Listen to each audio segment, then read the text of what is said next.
Good morning everybody. I'm doctor A H R K psychiatrist Vijayawada. నమస్తే. మరి కొంతమంది అడుగుతుంటారు, మానసిక రోగాన్ని గుర్తించేంతటి విచక్షణ జ్ఞానం ఆ రోగికి ఉంటుందా? దీన్నే ఇంగ్లీష్లో ఇన్సైట్ అంటాం, లేదా రికగ్నిషన్ ఆఫ్ ది సిక్నెస్. అంటే న్యూరోటిక్ ప్రాబ్లమ్స్ అయిన anxiety, phobia, hysteria, OCD, post traumatic stress disorder, depression, ఇలాంటి మానసిక రుగ్మతల్లో ఇన్సైట్ ఉంటుంది, వాళ్ళకు గుర్తించే కెపాసిటీ ఉంటుంది. వాళ్ళే సైకాట్రిస్ట్ దగ్గరికి వెళ్ళి వైద్యం పొందుతారు.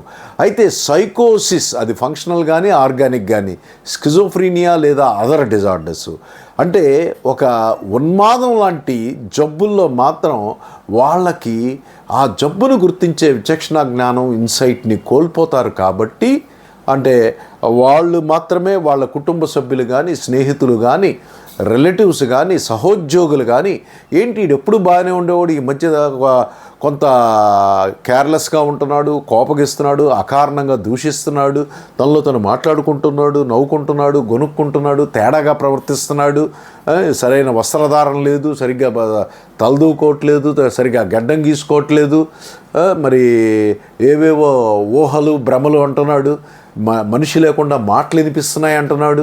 అలాగే మీరందరూ నా గురించి చెడుగా చెప్పుకుంటున్నారు, నాకు కుట్ర చేస్తున్నారు, నా ఎంట పడుతున్నారు, నన్ను చంపడానికి ప్రయత్నం చేస్తున్నారు, ఇలాంటి రకరకాల లక్షణాలు వీళ్ళల్లో కనిపిస్తున్నాయని సహోద్యోగులు, కుటుంబ సభ్యులు, మిత్రులు, ఎవరైతే రోజువారీగా వీళ్ళతో కలిసి ఉంటారో వాళ్ళు గుర్తించడం జరుగుతుంది. వాళ్ళు ఈ రోగిని మానసిక వైద్యుడి దగ్గరికి తీసుకెళ్ళి, వాళ్ళు ఒప్పుకోరు, నాకేం లేదంటారు, అయినా సరే తీసుకెళ్ళి వైద్యం చేయిస్తే కొన్ని రోజుల్లో వైద్య చికిత్స తదనంతరం వాళ్ళలో ఇన్సైట్ ఫామ్ అవుతుంది, అన్నీ గుర్తించే కెపాసిటీ వస్తుంది, మామూలు దైనందిన జీవితంలోకి తీసుకురాగలం.